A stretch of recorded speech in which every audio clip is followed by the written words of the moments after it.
Hello, everyone, once again. I am continuing with a short series of videos that talk about what my experience is and comments of and about articles that I've been reading that have to do with intimacy, sexuality, and the youth.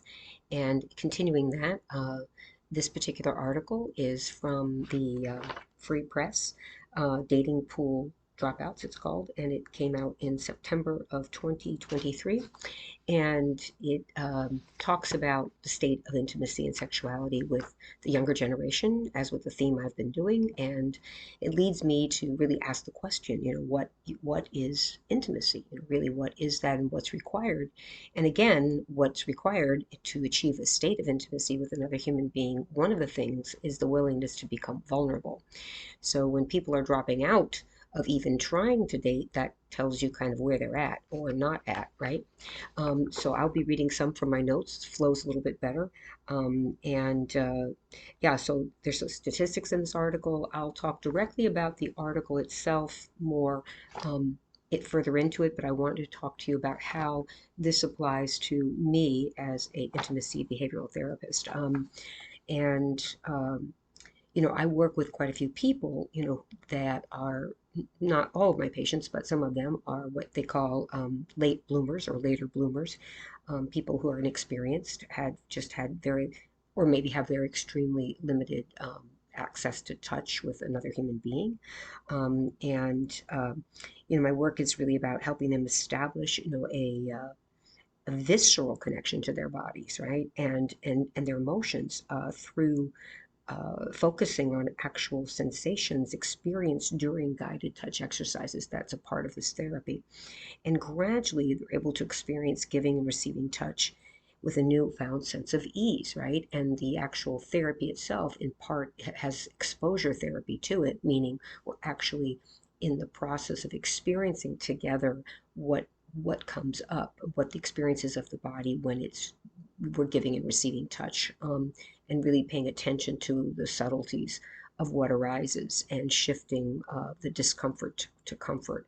So it's a very step-by-step process, right? And I've described this quite a bit in my other videos.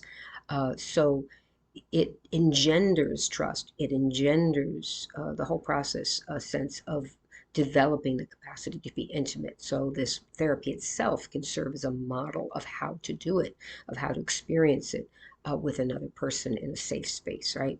So establishing trust through face-to-face rapport is a vital, vital element, right, of beginning to create intimacy.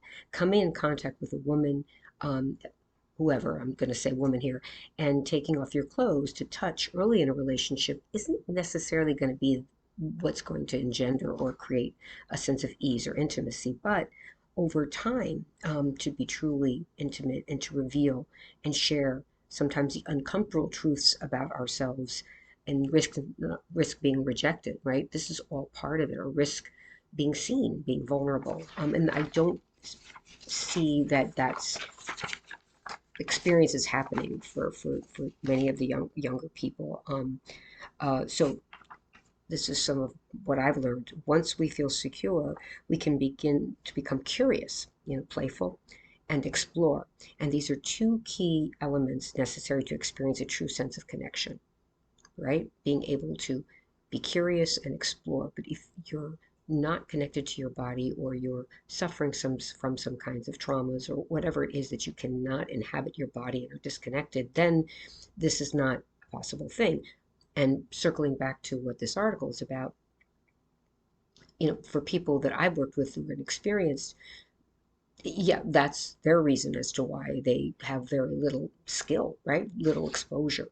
So, so it's probably an obvious observation that online dating, so now we're going to talk more about the article, is just that. There's a smokescreen that lies between you and the quote other, right? And so that the truth of your character is obscured, right? You can pretend, we know what goes on, the filters, the pretending, the just not really showing your true self. The question becomes, what do people seek in terms of forming intimate bonds? So what is it? I have my definition. So else out there? In my experience, life to life, heart to heart, skin to skin connection cannot be replaced or replicated by any other means. So I agree with the writer of this article who says that women, now they're talking about like who's settling for what and what the sexes are going for, what they're attracted to right now, what they're looking for, they think they want. Um, so I agree. They say that they're missing out on the lower echelons of salaried men because, women are going for, because they can, particularly attractive women can have their a huge amount more of option online dating than men do. So they can pick and choose. And there's this, you know, 666 is one way I've heard it described. Looking for a man that makes six figures, is at least 6 feet tall, and it has a penis that's at least 6 feet, 6 feet, right? Ooh, that'd be scary. 6 inches long, right? So that they're looking for these superficial kinds of things. Or are they superficial? It depends on what you think. But what kinds of relationships are these? I mean, really, it's kind of like, are you looking just for like some like eye candy? Men, women looking for each other just to show each other off. So I believe it all comes down to how one defines and seeks out intimacy for those who have either grown up or online or have been grown accustomed to the convenience of it. Their lack of exposure and engagement to face-to-face communication creates social skill lacking adults. Just does. Crucial to developing meaningful relationships is the courage to face one's insecurities in real time when having a real life conversation or real life interaction. Isn't that true? So a lot of that's not happening. And the pendulum swings. And I think from what I'm hearing from some youth, they're really getting frustrated and they're wanting to go back to face and just try to find people in their communities or in their day-to-day activities that they can connect with and possibly form intimate relationships with. So then let's talk about the content of or state of what these online datings what they are, what they offer, and how do they work. So from my research, they seem to deceive, manipulate, and monetize. Okay, we know that, right? I mean, it's all about making money in the end, right? For these companies. So, in fact, I see very little, if any, attempt to create a platform where honesty, integrity are part of the process. I don't know how you do that because it's not my field, but it's certainly lacking in these apps. It's just creating more superficiality. First of all, the starting point is always about creating one's profile, right? So you've got your pictures, and these can always be, super easy to manipulate and filter, and as we know, show a version of yourself which isn't true. Um, and then revealing one's true appearance isn't the objective, right? Okay. So lastly, um, about this, um, so I've heard from some of my younger patients that since women overpopulate these apps by a great margin, they, especially like I said before, the lookers, are always in the power position to pick and choose from a huge array of suitors. So what are they really able to seek if they don't have any reference to what a real life relationship with all the normal pitfalls of conflict that naturally rises? Like how can you ever develop a relationship if you know that after the second or third date, if you have a conflict with the person, or you don't like what you see, or something's revealed that's difficult, you just opt out or ghost or pretend it never happened.